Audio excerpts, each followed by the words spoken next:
की बात है तो सोचा घर से ही करी जाए, इसलिए मैंने आज का वीडियो घर से ही बनाया। मैं डॉक्टर सम्यक तिवारी आज फिर से आपके बीच में एक नई बात, एक नया विचार लेके आया।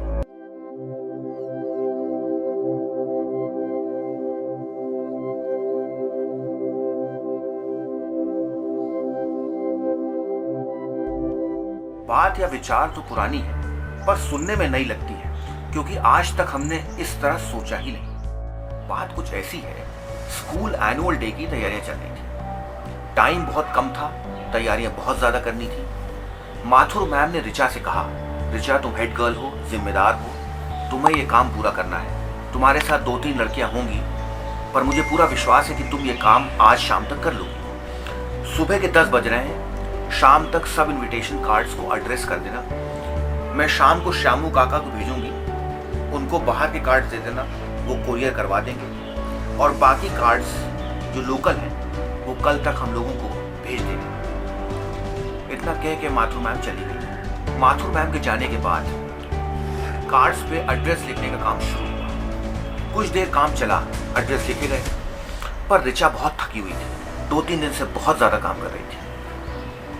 उसके बहुत तेज सर दर्द होने लगा। वो कुछ देर को लेट गई, पर ऐसी लेटी कि जब उठी तो दोपहर बीत चुकी थी।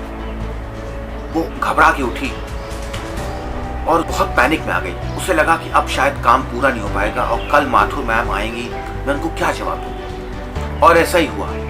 शाम को 6 बजे जब श्यामू काका आए तो कुछ ही कार्ड्स तैयार हो पाए। मायूस होकर के रिचा अपने घर चली गई।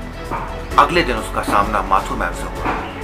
माथुर मैम ने उसको देखते ही बोला, रिचा मुझे तुमसे ऐसी उम्मीद नहीं थी। तुम्हें तो पता है कि समय कितना कम है और काम कितना ज्यादा हम लोग करना है, पर तुमने इस बात को समझा नहीं। मैं कोई भी बहाना सुनना नहीं चाहती। दूर हो जाओ मेरे नजरों से।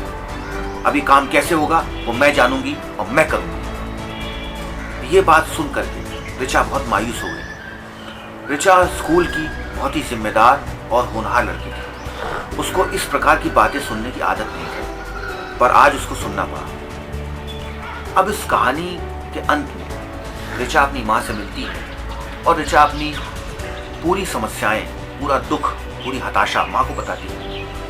पर यूजुअली हम माँ बाप कैसे अपने बच्चों की ऐसी समस्याओं पे और ऐसी बातों पर रिएक्ट करते हैं, यही हमको जानना है।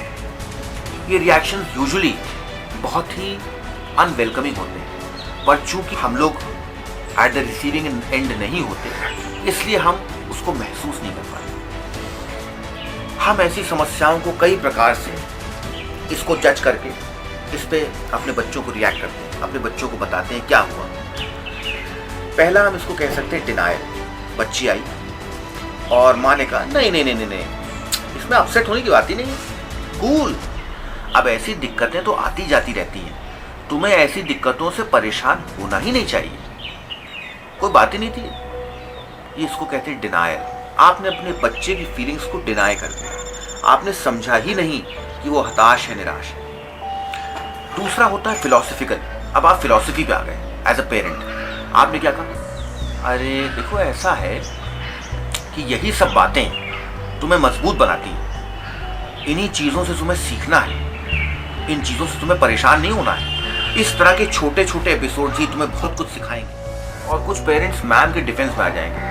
मैम बिल्कुल सही कह रही थी, स्कूल में इतना काम था, तुम ऐसी हरकत कैसे कर दी, तुम तो एक जिम्मेदार लड़की हो, तुमसे जो एक्सपेक्टेड था ही नहीं। कल आप मैम से जाइएगा और सॉरी कहिएगा।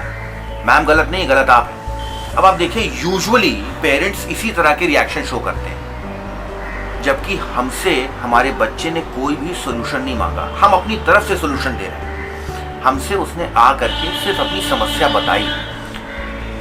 सही तरीका ये होता, सही व्यवहार ये होता कि हम उसकी बात को पेशेंटली सुनते, सिर्फ सुनते।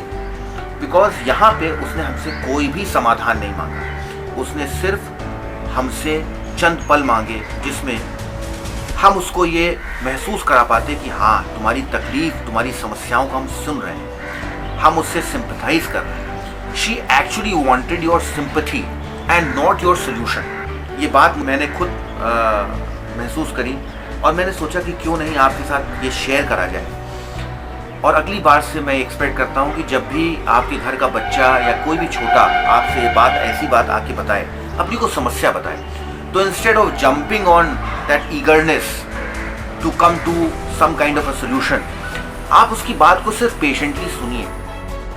हाँ, उसके अंत में अगर वो आपसे कोई समाधान मांगे या पूछें कि माँ बताइए मुझे ऐसी परिस्थिति में क्या करना चाहिए था, तब आप अपने विवेक अनुसार उनको कुछ बताएं। कूदे नहीं बताने के लिए, ईगर ना हो कि हम कोई सोल्यूशन ले ही आए। बस यही विचार मुझे आपसे बताने। Thank you so much.